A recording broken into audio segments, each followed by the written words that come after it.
तो मुझे नहीं, टू बी ऑनेस्ट, मुझे भी इतना नजर मुझे नहीं कहीं पे इस तरह कोई आलाइशें नहीं नजर आई। ताफुन की बात है वो भी नहीं, क्योंकि हम जिस इलाके से गुजर के आ रहे हैं वहाँ पर हमें कहते हैं ना वो जो वाइट चौक जिसका हम अपने शोज में भी जिक्र कर रहे थे, वो हमें जगह जगह नजर आई। लेकिन बाज़ इलाकों से रिपोर्ट हो रहा है कि अभी भी वहाँ पर आलाइशें हैं, ताफुन है, जिसकी वजह से लोग काफ़ी परेशान हैं। It has to do more with the people as well, क्योंकि आपने अगर गाड़ी आ रही है तो आपको उसकी टाइमिंग का पता होना चाहिए, उस हिसाब से आपने अरेंजमेंट करके उठाना है। पिछले साल जो मैंने सूरत हाल देखी थी उस साल के निस्बत इस दफ़ा सूरत हाल बेहतर निस्बतन नजर आई है। अशफाक, होता क्या है कि लोगों ने एक जगह बनाई हुई होती है जहाँ वो रोजाना की बुनियाद पे जाके कचरा फेंक रहे होते हैं। वो डंपिंग पॉइंट्स जो हुकूमत ने अरेंज किए हैं वहाँ नहीं जाते, वो उसी जगह पर जाकर दोबारा से वो कचरा या वो आलाइशें वहाँ पर फेंक रहे हैं। तो अब जो इलाके सामने आ रहे हैं उसमें बंस रोड, हम अपने नुमाइंदों से भी पूछ लेंगे, लजवेला है, रंझोड़ लाइन है, दीगर इलाकों में अभी तक आलाइशें हैं। और मेयर कराची मुर्तज़ा वहाब ये कहते हैं कि आलाइशें ठिकाने लगाने का काम जारी है, जल्द हम इस काम को मुकम्मल भी कर लेंगे। अच्छा, इसके साथ साथ ये भी कहा है मुर्तज़ा वहाब ने कि अवामी मकामात पर जो लोग आलाइशें फेंकते हैं, एक तो उनके खिलाफ, दूसरा जो ओझड़ी काट रहे हैं उनके खिलाफ भी कार्रवाइयाँ जारी हैं और 100 से ज़्यादा अफराद को गिरफ्तार करके मुकदमात दर्ज किए गए हैं। और फिर जिन अफराद की गिरफ्तारी हुई है उनके नंबर्स भी दिए गए हैं कि ज़िला मलीर से 36, वस्ती से 31, शर्की से 19 और ज़िला जनूबी से 14 अफराद को गिरफ्तार किया गया है। और फिर IG सिंध और इसके साथ साथ कमिश्नर कराची से रब्ता करके फिर इस कार्रवाई को एक हवाले से बात भी की गई है।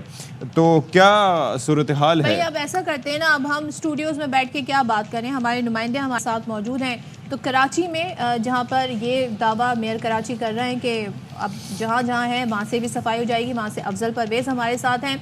दूसरी तरफ हमें कोयटा से मंजूर अहमद ज्वाइन कर रहा है। तो सबसे पहले हम फिर कराची का रुख कर लेते हैं कि जाने के वहाँ पर है क्या सूरत हाल।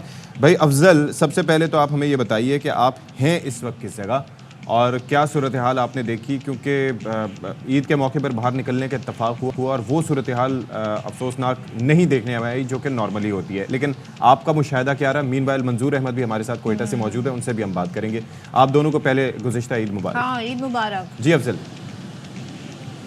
जी बिल्कुल खैर, ईद मुबारक अशफाक। और सदफ अगर देखा जाए तो जो गुज़िश्ता साल की सूरत हाल थी तो मेयर कराची को बहुत ज़्यादा चैलेंजेस का सामना था। लेकिन मैं इस वक्त जहाँ मौजूद हूँ ये ज़िला सेंट्रल का इलाका है, लियाकताबाद डाखाना, जो ज़िला सेंट्रल का सबसे बड़ा डंपिंग पॉइंट था।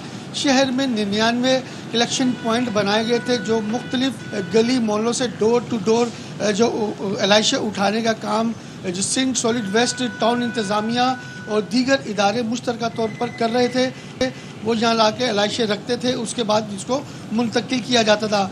देखा जाए तो हमने इन तमाम 3 दिन की सूरत हाल के दौरान जो सूरत हाल देखी वो ये थी कि आवाम खुद दिलचस्पी नहीं लेती कि वो सफाई के माहौल में ज़िंदगी गुजार सके, क्योंकि Sindh solid waste management board की जानिब से एक शिकायती सेल कायम किया गया था और एक व्हाट्सएप नंबर दिया गया था कि शहरी अपनी घर की दहलीज पर ही जो बाकायदा ये सूरत हाल के हवाले से आगाही मुहिम भी जारी की गई थी इस हवाले से। लेकिन शहरी ने इस पर कोई दिलचस्पी नहीं ली। वो जो आलाइशें थी उनको कचरेदान में फेंक देते थे ताकि उनको पता न चले सिंध सॉलिड वेस्ट वालों को कि यहाँ आलाइश मौजूद है या नहीं। क्योंकि 3 दिन तक जब ये ऑपरेशन किया गया शहर में सफाई की सूरत हाल को मुकम्मल तौर पर रोक दिया गया था, क्योंकि एक बहुत बड़ा चैलेंज था शहर से आलाइशें उठाने का। इस हवाले से आज बाकायदा तौर पर जो ऑपरेशन था, वो जो 3 रोज़ का ऑपरेशन था वो तो मुकम्मल हो गया है। आलाइशें उठाने का तकरीबन 5.5 लाख टन जो है आलाइशें उठाई जा चुकी हैं शहर भर से।